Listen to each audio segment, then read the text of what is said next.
ficar olhando para as minhas fraquezas, e se eu ficar olhando para as minhas condições humanas, eu paro também, porque eu não sou melhor do que ninguém. O apóstolo Paulo, ele diz que aquele que pensa estar de pé, cuide para que não caia. Se o apóstolo Paulo falou isso, quem sou eu para contradizê-lo? Quem sou eu para não tomar posse dessa verdade? E o tema que eu coloquei para esse sermão desta noite é o seguinte: o Deus que te procura, o Deus que nos procura, o Deus que está sempre desejando ter esse encontro conosco, o Deus que não desiste de ninguém. E eu vou falar isso com base bíblica, mas não é uma palavra para comover o teu coração, não é uma palavra para te fazer sentir bem ou mal, não, é a verdade. A palavra de Deus, ela é a verdade para as nossas vidas, e não é uma verdade relativa, é a verdade absoluta. Nós, estando bem ou mal, Deus continua sendo Deus. Amém? Lucas, no capítulo 15, no versículo de número 4, põe aí. Jesus disse assim: que homem dentre vós, tendo 100 ovelhas, e perdendo uma delas, não deixa no deserto as 99 e vai após a perdida até que venha achá-la.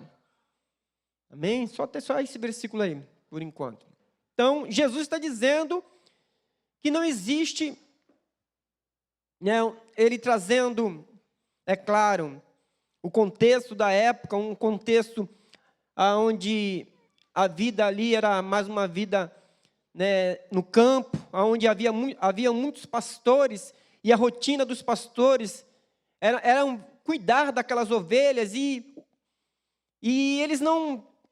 eles tinham cuidado daquelas ovelhas. E ele diz: qual de vocês que, tendo 100 ovelhas, se uma se perder, você não deixa as 99 no aprisco e não vai atrás da que se perdeu? Então, esse é o nosso sumo pastor.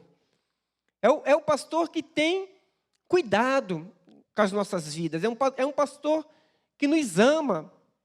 É esse sentimento que nós temos que ter dentro do nosso coração, para que nós venhamos nos fortalecer nele, amados. Porque se nós ficarmos olhando para as pessoas, esperando que essa manifestação de amor, esse amor ágape, esse amor que só Deus pode expressar por nós, se nós ficarmos olhando e aguardando essa manifestação de amor das pessoas, nós vamos nos frustrar, nós vamos desistir de acreditar em Deus, desistir de acreditar em nossas vidas, e vamos nos tornar pessoas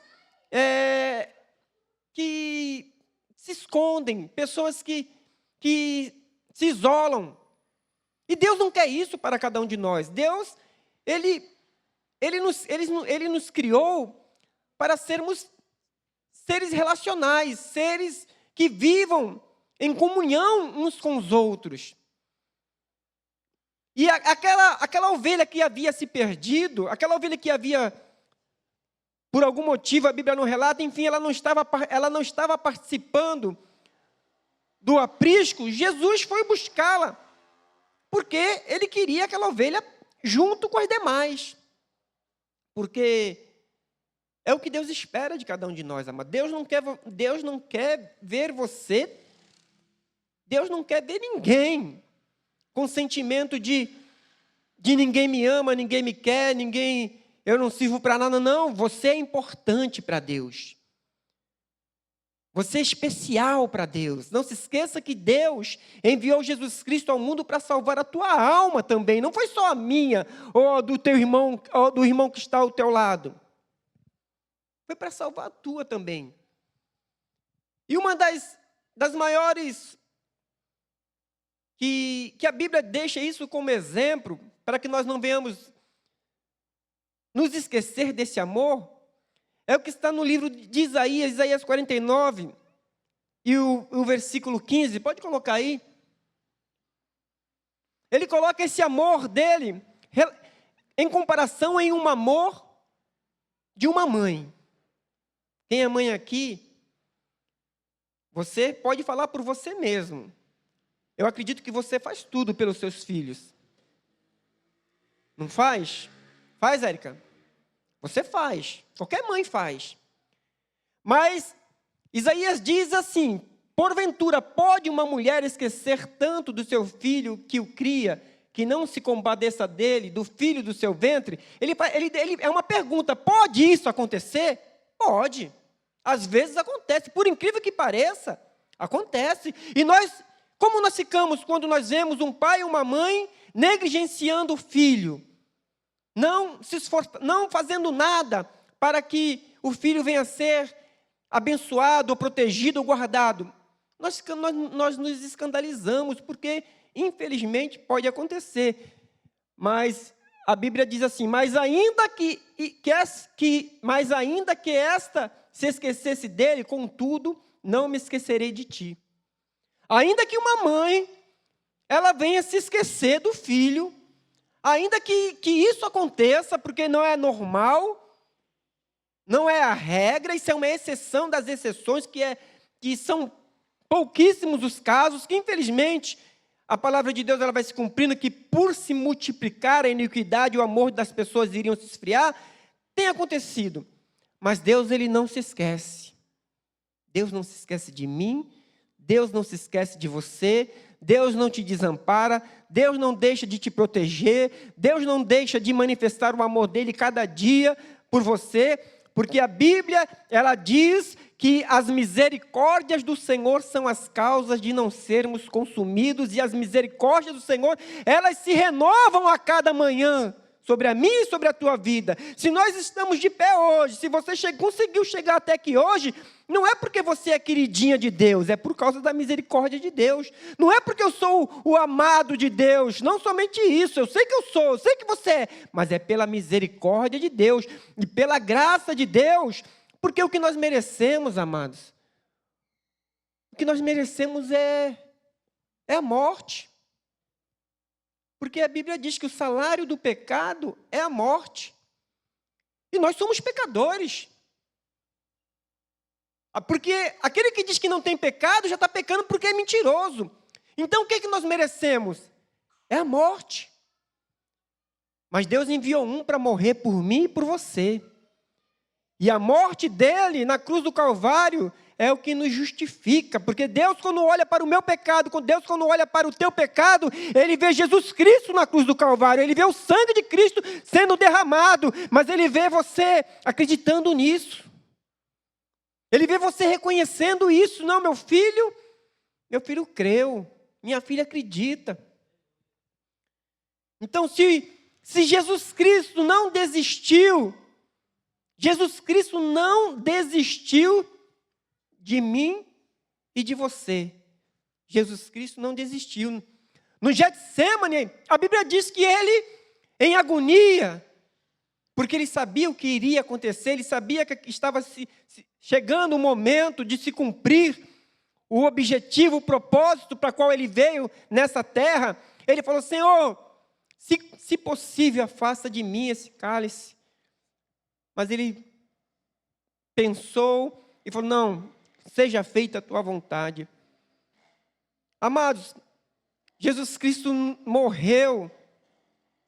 Jesus Cristo, ele, de uma maneira que nós não entendemos ainda, a dimensão desse afastamento de Deus, a dimensão da quebra momentânea de um relacionamento eterno.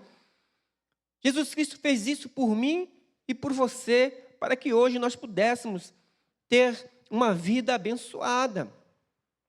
Porque morrer, amados, morrer por causa de sofrimentos, muitos morreram. Pedro morreu, crucificado. Isaías foi decapitado. todos os apóstolos, a maioria dos apóstolos, tirando João, morreram de mortes trágicas, terríveis.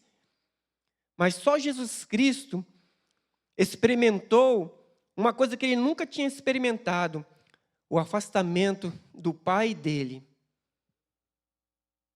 Jesus Cristo, ele é eterno. Jesus Cristo é o verbo que se fez carne. Então, naquele momento de crucificação, aconteceu algo que nós não entendemos, não temos compreensão. Mas foi algo que mudou a história, amados. E mudou tanto que até o calendário, ele é escrito antes e depois de Cristo. Para ratificar isso, Jesus Cristo, ele mudou a história. Para que hoje, amados, nós venhamos ter uma vida abençoada diante dele. E ele não desiste. Louvado seja Deus. Aleluia. Em Gênesis, já no início, Gênesis capítulo 3, e o versículo 4, vai manifestar desde o início o amor de Deus, aonde estavam ali Adão e Eva, as primeiras pessoas biblicamente criadas por Deus, porque a partir daí, para aqueles que creem no Evangelho, para aqueles que creem na palavra de Deus, pela fé, nós entendemos que nós não somos um produto de um acaso, nós não somos um produto de uma mutação genética, não, nós somos criados a partir da palavra de Deus. Eu não sou descendente de uma ameba, nem você. Você é filho de Deus amado, você é filha de Deus amado. E a partir daqui, desse primeiro homem, dessa primeira mulher, desse primeiro casal ali no Jardim do Éden, aonde Deus, depois de ter criado todas as coisas, criou eles para dominar a terra. E eles viviam ali em plena satisfação, em plena alegria, em um plano que nós não temos a compreensão, porque nós já nascemos em um mundo caído, mas eles não, eles tiveram uma experiência com Deus tremenda. A Bíblia diz que na viração do dia, o próprio Deus vinha conversar com eles. Imagina só Deus vindo conversar com eles todos os dias. Hoje, amados, nós temos também essa condição através de Jesus Cristo. O véu do templo se rasgou. E a Bíblia diz que a partir disso, a partir desse acesso que nós temos a esse novo e vivo caminho, nós temos autoridade de entrar no Santo dos Santos pelo novo e vivo caminho. Então, quando nós entendemos isso, e nós dobramos os nossos joelhos, ou em pé mesmo, eu creio que para Deus não tem uma posição física para que nós venhamos falar com Ele, para que Ele venha nos ouvir. O que Ele espera é que o nosso coração venha estar aberto, que o nosso coração venha estar quebrantado, e nós falamos com Ele, e Ele automaticamente nos ouve.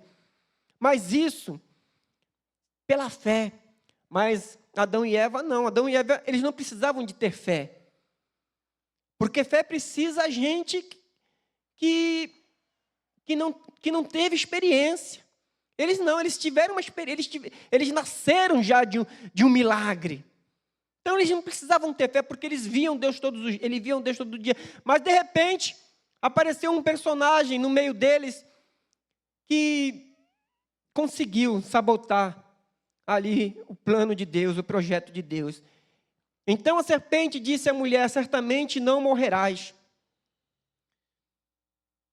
E ela continua dizendo, e ela continua falando nos dias de hoje, que nós podemos viver sem Deus, que nós temos condição de viver sem Deus, porque a vida, a nossa vida é nossa, ninguém tem nada a ver com isso.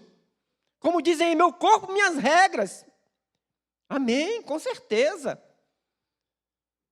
Você é responsável pela sua vida. Somos responsáveis, sim. Como o evangelista Bruno já disse aqui, cada um vai dar conta de si.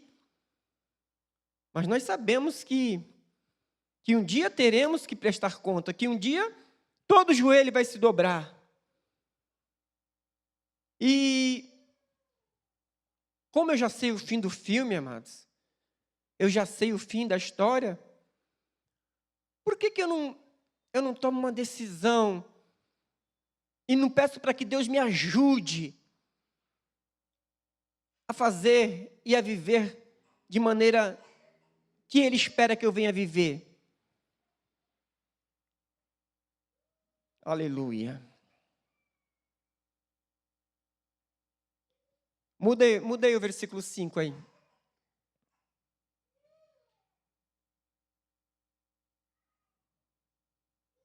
Travou?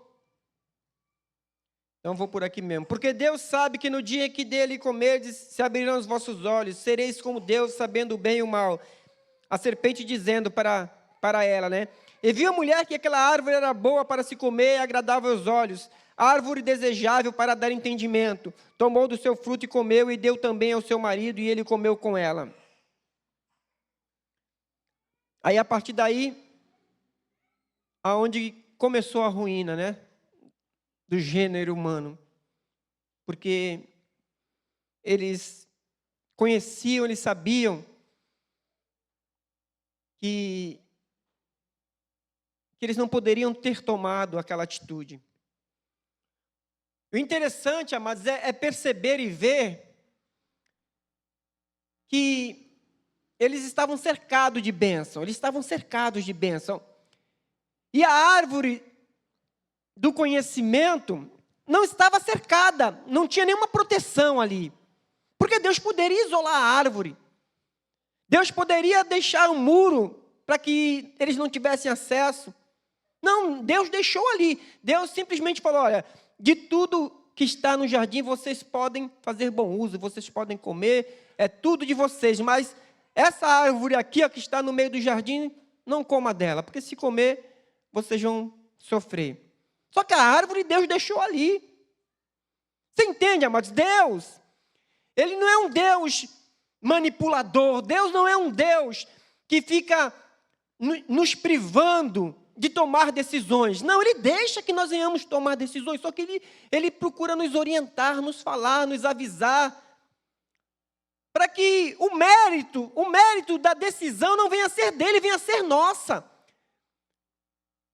Você entende isso? Porque Deus poderia muito bem proteger aquela árvore, só que Deus deixou ela ali. Hoje, eu vejo muitas questões, as pessoas querendo proibir isso, querendo proibir aquilo, pode isso, pode aquilo. Estou falando no meio político mesmo, no meio geral, no mundo. Leis que proíbem certas coisas, lei que... Não, amados, eu sinceramente, tem coisa que eu falo, que o homem faz porque quer. Nós sabemos o que é bom e o que é ruim para nós. É avisado pela nossa consciência, é avisado pelo Espírito Santo, é avisado pela palavra. Então, nós temos pleno conhecimento e condição de tomar decisões para que as nossas vidas venham a ser abençoadas. Só que nós erramos, amados. Só que a questão é, quando nós erramos, Deus não vira as costas para a gente. Quando nós erramos, Deus não desiste da gente. As pessoas podem virar as costas, os homens podem desistir. Até mesmo a nossa família pode desistir, mas Deus não. O que aconteceu naquele dia? Naquele dia, Deus, Ele foi lá, e Deus não sabia onde eles estavam? Claro que sabia, Deus é onisciente. Mas no versículo 9, coloca aí o versículo 9. Chamando o Senhor Deus a Adão e disse-lhe, onde estás? Onde estás, Adão? Então Deus, Ele chama os nossos nomes. Quando nós tentamos nos esconder dEle.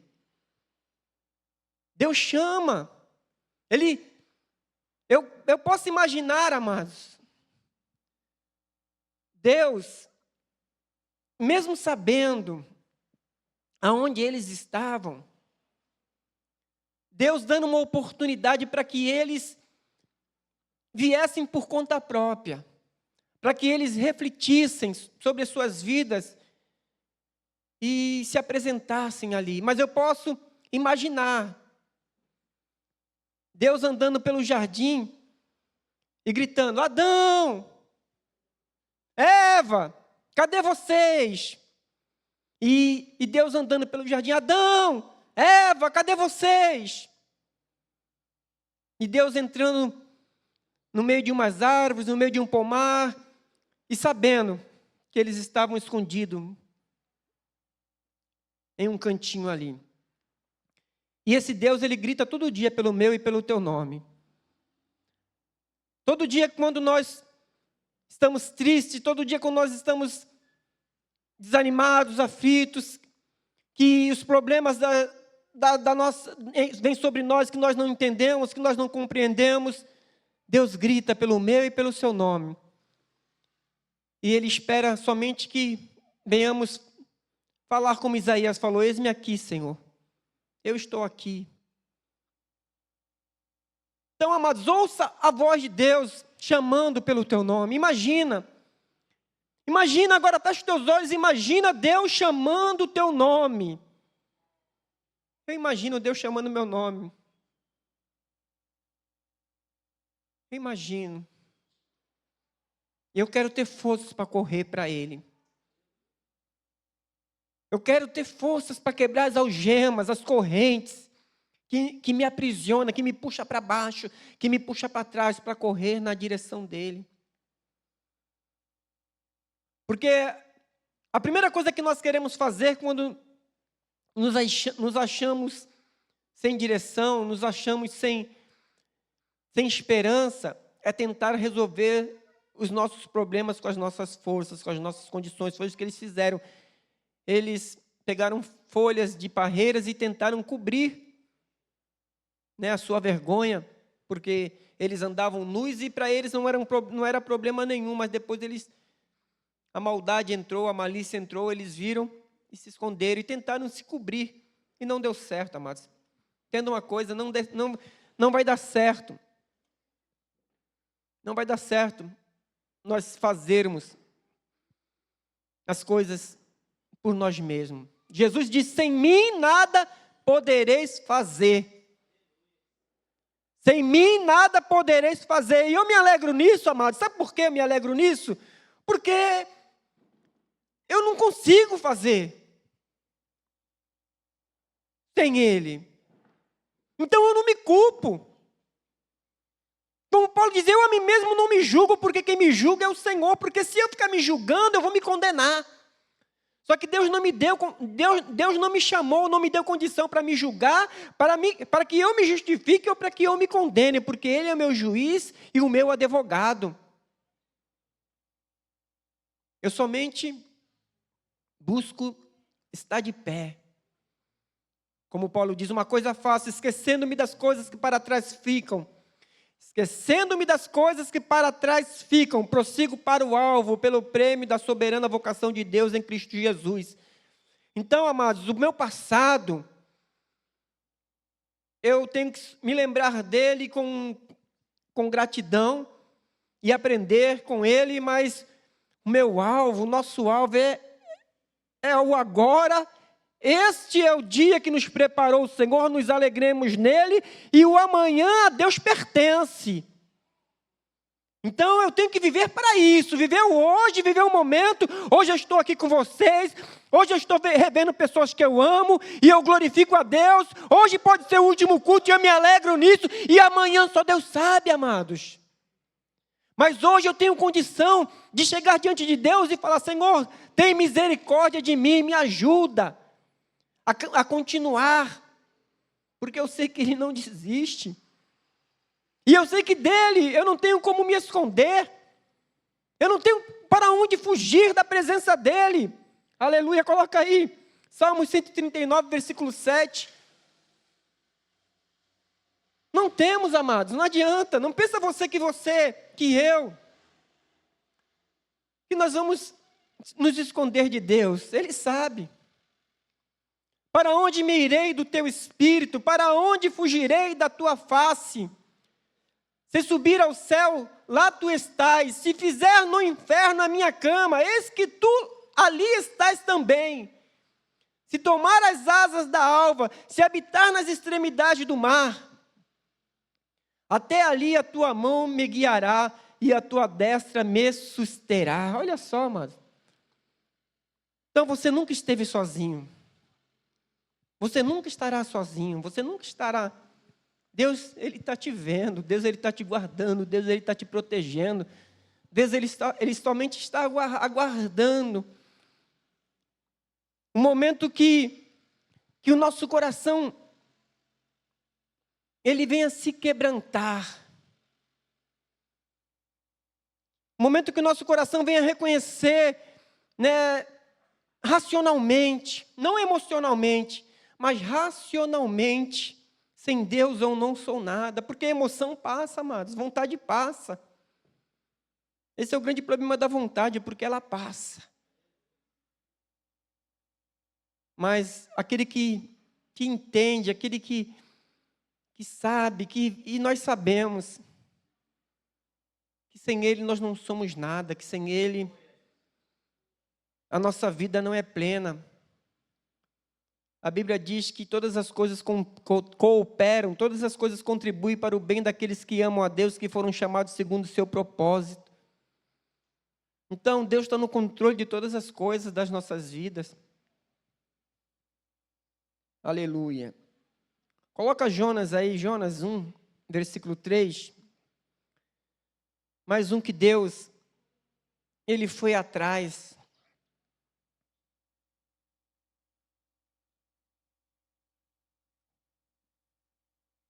Porém, Jonas se levantou para fugir da presença do Senhor para Tarsis. O que me chamou a atenção, lendo esse versículo, aqui já diz que, porém, Jonas se levantou para fugir.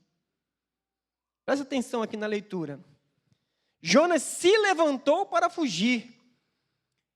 O diabo, ele coloca na nossa mente, ele consegue mudar a nossa mentalidade, distorcer as verdades de Deus, e diz que se a gente tem condição de se levantar para fugir da presença de Deus. Nós achamos que saindo da presença de Deus, da direção de Deus, nós estamos nos levantando. Você não está se levantando. Cada vez que nós cogitamos esse pensamento, essa ideia de tentar viver sem Deus, não tem como nós nos levantar. Olha o que acontece. Porém, Jonas se levantou para fugir da presença de Deus, da presença do Senhor para Tarsis, e descendo para Jope, começou a descida. Desceu para Jope. Como que a gente vai se levantar, amados? Descendo. Só existe um meio para que nós possamos nos levantar descendo. É quando nós descemos em oração diante de Deus. Aí nós estamos nos levantando. O único meio. Se não for com Deus, amados, a ruína vai ser as coisas indo de mal a pior. E descendo a Jope, achou um navio que ia para Tarsis. Pagou, pois, a sua passagem. Deixa eu ver se está. Pagou, pois, a sua passagem e desceu para dentro do navio. Mais um degrau de descida. Mais um degrau de descida. Desceu para Jope, desceu para dentro do navio, para ir com eles para Tarsis, para longe da presença do Senhor. Então temeram os marinheiros, e aí o versículo 5, aí coloca aí. Então temeram os marinheiros e clamavam cada um ao seu Deus. Lançaram ao mar as cargas que estavam no navio para aliviarem do seu peso. Jonas, porém, desceu para o porão do navio. Mais uma descida. Aquele que se levantou para fugir da presença de Deus, a vida dele só foi de declínio. Louvado seja Deus.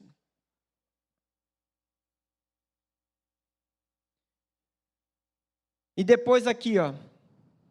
Jonas, porém, desceu ao porão do navio e, tendo-se deitado, dormia um sono profundo.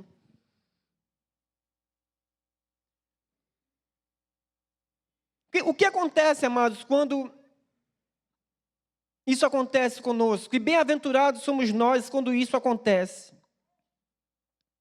Quando nós estamos em uma mentalidade querendo tirar Deus da nossa história, querendo excluir Deus da nossa vida.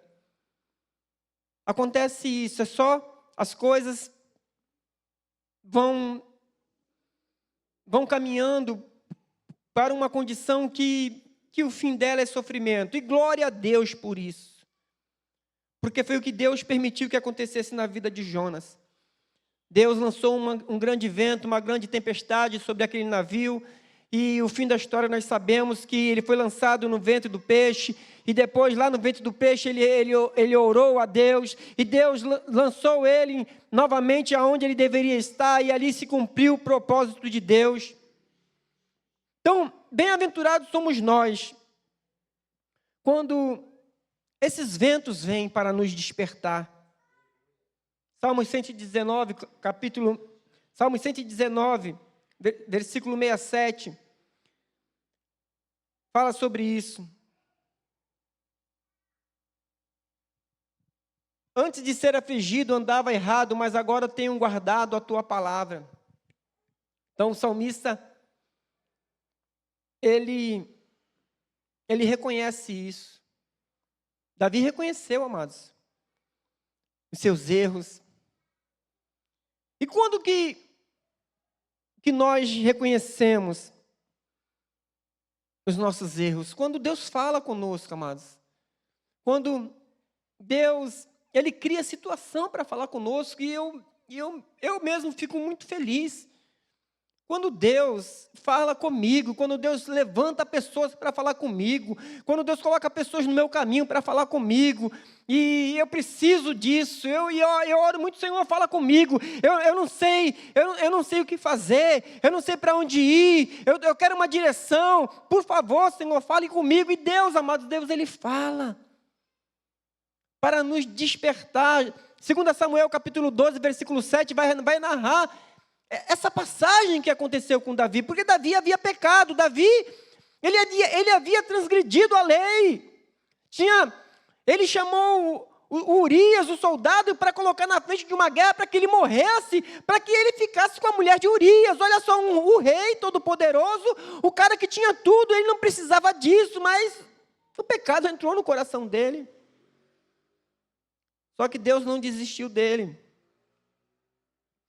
Aí Deus enviou o profeta e contou uma história a Davi. Davi, o que você faria se um homem tivesse umas ovelhas e de repente viesse um outro homem que tinha mais ovelhas do que a dele e pegasse aquela ovelhinha, aquela única ovelha que ele tinha? O que esse homem teria que fazer com ele? Porque a pessoa tinha muita e aquele homem só tinha uma, mas ele cresceu o olho na ovelha do cara lá. Aí Davi falou assim: esse homem é digno de morte. Você entendeu? Eu resumi bem resumido aqui. Esse homem é digno de morte, porque se ele tinha tanto, por que ele foi atrás do outro?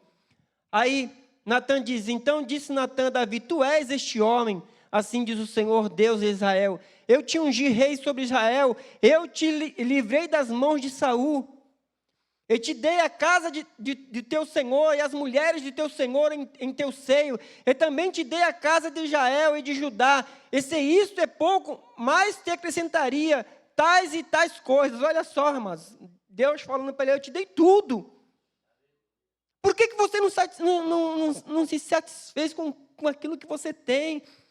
Por que, amados, nós não somos satisfeitos com aquilo que Deus tem nos dado? Por que nós queremos ou desejamos aquilo que não é para nós? Ou talvez não é que não seja para nós, talvez não seja o tempo, mas nós somos apressados e queremos tomar decisões e apressar as coisas, querer que as coisas aconteçam do nosso jeito, da nossa maneira, do nosso modo de pensar. E Deus fala: meu filho, ainda não é o tempo, ainda não é a hora. Ou talvez: meu filho, isso não é para você. Nós temos que ter esse discernimento. E Davi não teve, mas graças a Deus que Deus enviou o profeta até ele. E ele se arrependeu. E a prova do arrependimento dele está em Salmos 51. Coloca Salmos 51 aí, o versículo 1, vai. Para a gente ler o que Davi diz nesse salmo. Ele manifesta o arrependimento dele. Aí ele diz assim: tem misericórdia de mim, ó Deus, segundo a tua benignidade. Apaga as minhas transgressões segundo a multidão das tuas misericórdias. Pode continuar. Lava-me completamente da minha iniquidade, purifica do meu pecado. Versículo 3, porque eu conheço as minhas transgressões e o meu pecado está sempre diante de mim.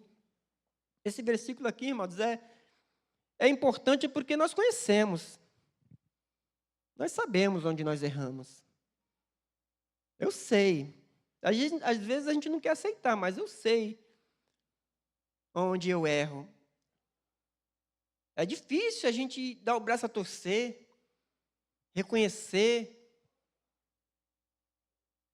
Mas bom é quando temos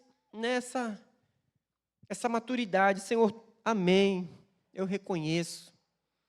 Versículo 4, contra ti somente pequei e fiz o que é mal à tua vista, para que seja justificado quando falares e puro quando julgares. Versículo 10, aí ele diz assim: cria em mim, ó Deus, um coração puro, renova em mim um espírito reto. Não me lances fora da tua presença e não rejeite de mim o teu Espírito Santo. Aí tem outro versículo que ele diz assim: devolve-me a alegria da tua salvação.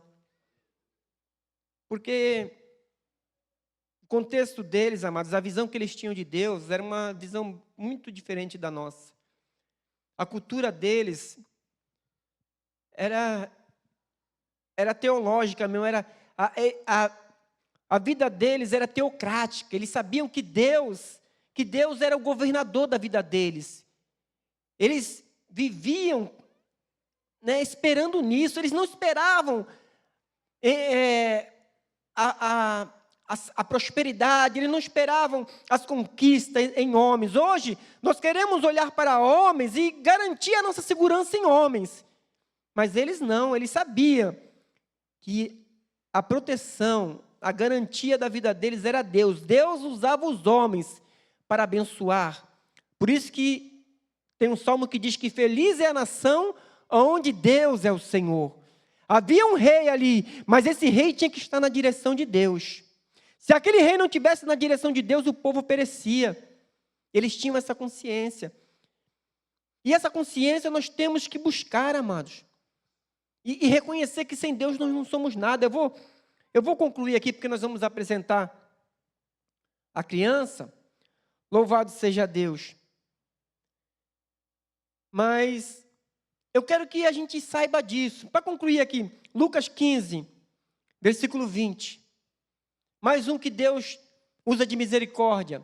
Levantando-se, foi para seu pai, e quando ainda estava longe, viu seu pai, e se moveu de íntima compaixão, correndo, lançou-lhe sobre o pescoço e o beijou.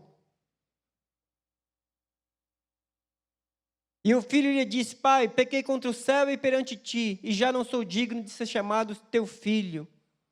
Mas o pai disse aos seus servos: trazei depressa a melhor roupa e vestilho, ponde-lhe um anel na mão e sandálias nos pés. E trazei o bezerro cevado, e matai-o, e comamos e nos alegramos. A história que todo mundo aqui conhece, amados. Daquele jovem, daquele homem que saiu da presença de Deus e foi viver a sua vida sem Deus, gastando tudo que tinha absolutamente, e no final foi comer bolota de porcos, e ali, comendo bolota de porcos, ele lembrou-se da casa do pai, e falou assim: ó, meu pai, na casa do meu pai eu tenho abundância de viveres, na casa do meu pai eu passava bem, agora estou aqui sofrendo, agora estou aqui sozinho, mas glória a Deus que a ficha dele caiu, amados. Então que a nossa ficha venha cair todos os dias, para este reconhecimento que sem Ele nós não podemos viver, que Ele tem preparado. Todos os dias Ele tem preparado um anel novo, uma roupa nova, o bezerro cevado para a gente. Todos os dias, todas as horas. Como o irmão dele, quando chegou lá: pai, nessa festa para ele, pai. Eu estou aqui todos os dias te servindo, estou todos os dias na tua casa e você não faz nada para mim. E ele que estava vivendo lá no mundão, lá perdido, o Senhor, ele volta e o Senhor faz uma festa para ele. O que o pai fala para o filho? Filho, tudo que eu tenho é teu. Então é nosso, amados, é nosso. Louvado seja Deus. Então, que venhamos entender isso. Deus que nos procura. O Deus que está sempre esperando. Eis que estou à porta e bato. O Deus que está sempre disposto. O Deus que eu creio que Ele fica na nossa cabeceira ali, ó. O Espírito Santo fica ali do nosso lado esperando a gente orar, esperando para falar com a gente. E Ele desperta, e Ele tira o sono, e nós lutamos para continuar dormindo. E o Espírito Santo fala: meu filho, eu quero falar com você, eu quero te contar um segredo. E nós não nos esforçamos, amados. Mas Ele não desiste, entenda isso, Deus não desiste. Deus, Ele está, o amor dEle é sem fim. E é por isso, amados, é por isso que eu falo por mim, amados, eu amo tanto esse Deus. E não sou melhor do que você mesmo, pode acreditar nisso, não sou.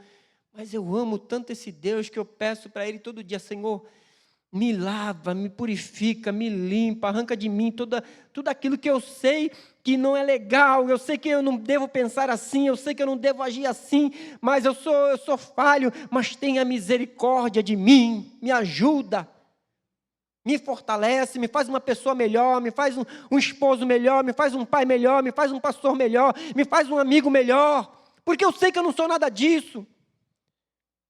Mas eu reconheço que sem Ele eu não sou nada. Entrega o teu caminho ao Senhor, confia nele e tudo Ele fará.